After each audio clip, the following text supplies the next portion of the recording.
Hi, welcome to another episode of Wellness Chronicles. This is where I simplify diabetes education for you so that way you are able to take simple, actionable steps and implement them into your lifestyle so that way you are leading a healthier, happier life. My name is Pooja Patel. I'm a registered nurse and diabetes educator from Toronto, Canada.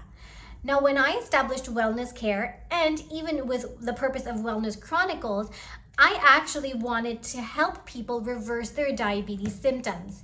Because really, up until now, we all have been told that diabetes is a chronic disease, it's lifelong, you take medications, you implement lifestyle changes, and that's the only way to manage it, and you have it lifelong. It's a disease that lives with you forever. But really, recent evidence and recent research has suggested that that is not the case. It is possible to reverse your diabetes symptoms. It is possible that you don't even have to take oral medication to manage this disease. So this is my purpose. I really want to help people to reverse their diabetes symptoms so that way they don't have to live with this diagnosis for the rest of their lives. Like I said, there is so much literature, there is so much research and so much evidence that has come to light about how to safely reverse diabetes symptoms, how to safely go into diabetes remission. In fact, the healthcare systems of UK, Canada, and America have implemented this into their system for the general population to access, which is so fantastic because the statistic of diabetes is growing so much all over the world, and it is a disease that is totally manageable, totally reversible. So I can speak to you about Ontario. So if you are a resident of Ontario, Canada, then it is covered by your healthcare system. It is covered by your OHIP card, where you go to this particular institution. It's called Lifestyle RX, and they work with you with different options, and they treat you as to what option works best for you to be able to reverse your diabetes, so that way you don't have to live with that diagnosis for the rest of your life. Moving away from a medical model into a primary care model, I think it's such a great initiative to be able to get rid of that top-down medical model. What does the evidence say? Is reversing diabetes really possible? So yes, diabetes remission in patients with type 2 diabetes is absolutely possible. Because remember, patients with type 1 diabetes, they have an autoimmune disorder that is attacking their pancreas. So they unfortunately do have to take insulin for the rest of their lives. But patients who do have type 2 diabetes or pre-diabetes, absolutely, it is totally reversible. You can get off of those medications, and that is just with lifestyle. Because type 2 diabetes is mostly lifestyle related. So according to the Diabetes Canada 2024 guidelines, diabetes remission means that your blood sugar is within normal range or pre-diabetes range for at least 3 months. And that is without the use of diabetes medication. So if your A1C is under control, you are not using any diabetes medication to help your diabetes, and you do that for 3 months, you will be considered under diabetes remission. So it is important to differentiate that remission doesn't mean cure. You have not cured yourself of diabetes. For example, if you cut yourself, it heals, it will definitely heal, but it will leave a scar. Okay, and that is the same thing. Your body remembers. So if you do have diabetes, your body will remember that it did have diabetes, and it will be much easier for it to go back into that diabetic state if you do not continue with the lifestyle changes that you have implemented to reverse that diagnosis to begin with. So caution is very important if you are a patient who is in diabetes remission. You must continue with those behaviors that has helped you get to that point. So ultimately, it makes sense that lifestyle behaviors, your diet, exercise, alcohol intake, smoking, all of these lifestyle behaviors make or break the diagnosis of diabetes. So how do we get there? What is the criteria? Is it for everybody that has type 2 diabetes? Well, yes and no. So Diabetes Canada's 2024 guidelines actually suggest that obviously early intervention is better than late intervention, but these 4 populations have a great chance of remission. So first of all, you are not on insulin. Second of all, your blood sugars are not elevated. Third population is that you have been recently diagnosed within the past 6 years. So if you have had diabetes, or if you have had this diagnosis for the last 6 years or less, then it's absolutely possible for you to be part of the remission population. The fourth is that you do not have any diabetes-related complications, retinopathy, nephropathy in the kidneys, neuropathy in your toes and your fingers, okay? So you don't have any of these complications. So these are the four sort of studied populations where remission was absolutely possible. Okay, so let's talk about the literature. So there were 4 big randomized trials done around patients with type 2 diabetes, and the primary goal of these particular trials was for diabetes remission. So the first trial was done in the UK, which was called the DIRECT trial. Now these participants were diagnosed with diabetes for less than 6 years. So the program was that they were placed on energy replacements for about 12 weeks. And the result of that was about 46% of that population was in remission with lower A1Cs, and they were off of their glucose medication. The second randomized trial is called the DIADEM 1 randomized trial, which was done in the Middle East. And the patient population was patients who were diagnosed with diabetes for less than 3 years. So the UK study, the DIRECT study, was done with patients for less than 6 years. The Middle Eastern population was less than 3 years. And their method was that they were put on low-calorie diets, and at 1 year, 60% of that population was in remission and they were off of the oral medication. The third study that was done in the US, and it's called the Look Ahead study. And this particular study had the highest rate of remission, and the reason was because the population, the patients in that particular study, only had been diagnosed with diabetes for 2 years or less.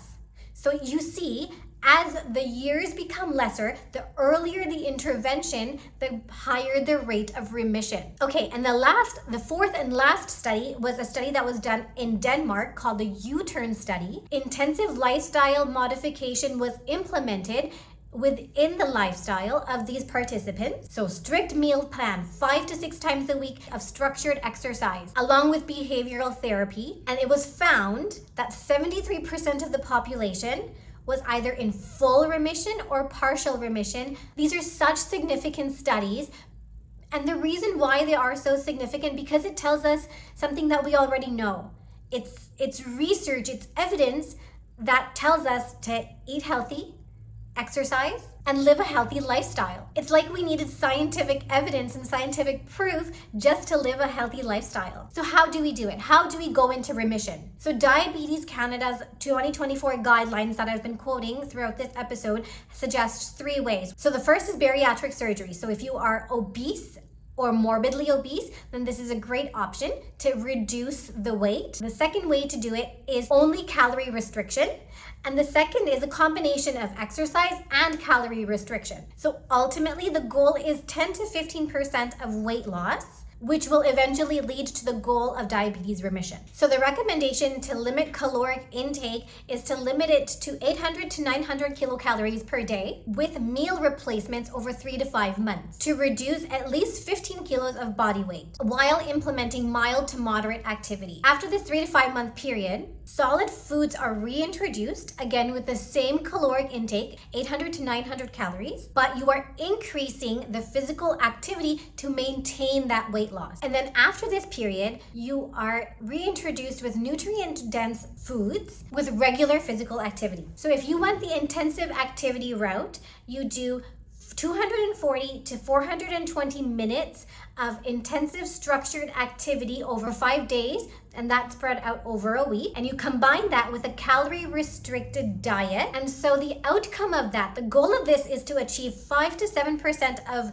weight loss to get to remission. All these methods of remission must be monitored weekly or bi-weekly by licensed healthcare professionals. So either a diabetes educator, a physician, so that way you are doing it safely and in a healthy way. Just because you are a patient with diabetes taking more than one oral anti-hyperglycemic does not mean you should not attempt healthy lifestyle modification, because really the goal is to become as normoglycemic as possible. So as close to an A1C of 6.4 or less than 6.4 as much as possible. And the oral medications, really all they're doing is to help you to get to normal glycemic states. Because what this is going to do is it's going to prevent diabetes complications in the future, right? So retinopathy, nephropathy in the kidneys, and neuropathy in your toes and fingers. And I think most importantly, by implementing these lifestyle changes, by implementing these healthy habits and healthy behaviors,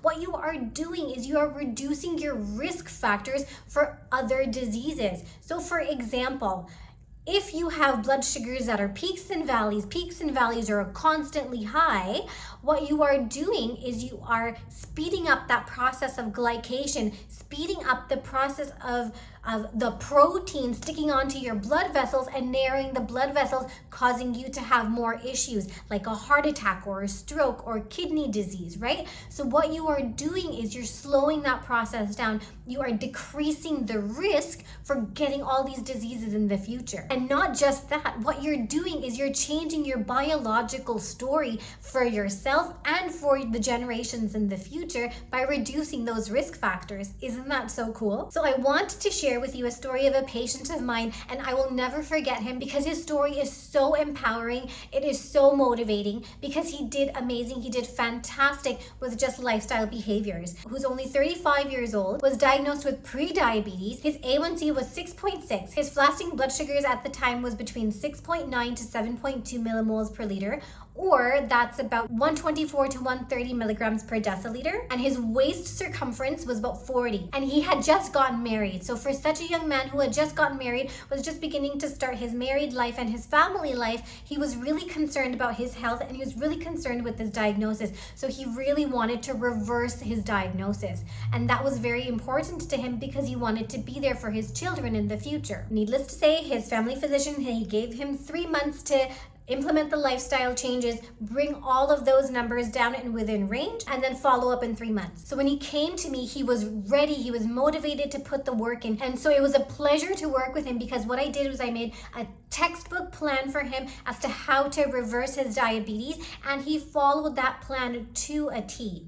So the plan included decreased caloric intake, it included intensive structured activity 5 to 6 times a week, and a good night's sleep. These were the factors that I emphasized for him in the plan, and so he did exactly that. So he ate balanced meals, he went to the gym and he weightlifted 3 times a week, and he went to the gym about 5 to 6 times a week.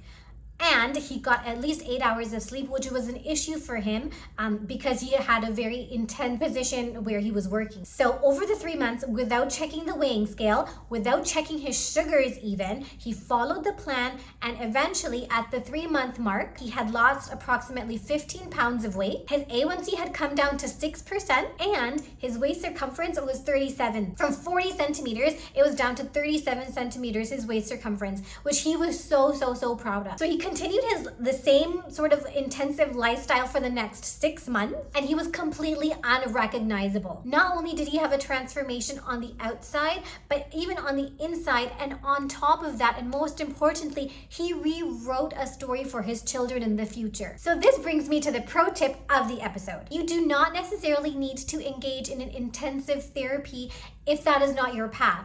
Okay, so if you feel like you can't do it, you need to take small steps at a time to have big impact.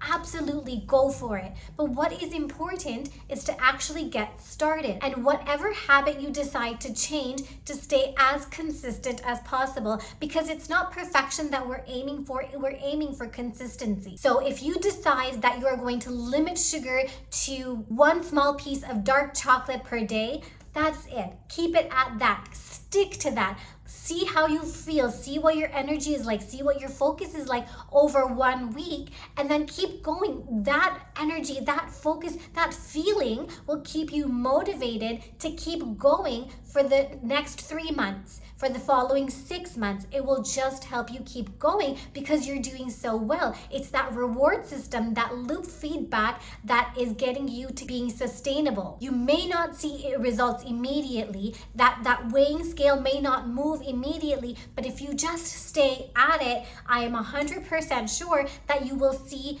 results eventually in that weighing scale, it will have to move. Okay, so don't worry, the weighing scale is going to get there also. And most importantly, most importantly, is you are changing your biological story, not just for you, but also for your future generation, because you're modifying your risk factors and rewriting that story and choosing a quality of life.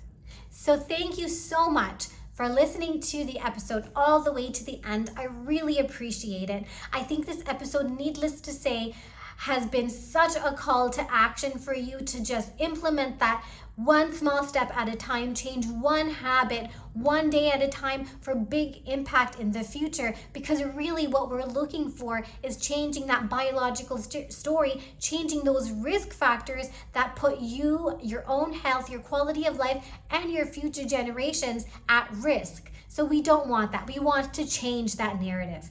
If you took away anything at all from this episode, don't forget to share and subscribe and share with your friends and family who might benefit from this information. To share and subscribe is absolutely free of cost. It helps me create more content that is evidence-based and create a happier, healthier community for us in the future, for all of us to rewrite our biological story that includes a healthy, happy life. So please, until next time, stay happy, stay healthy, stay kind.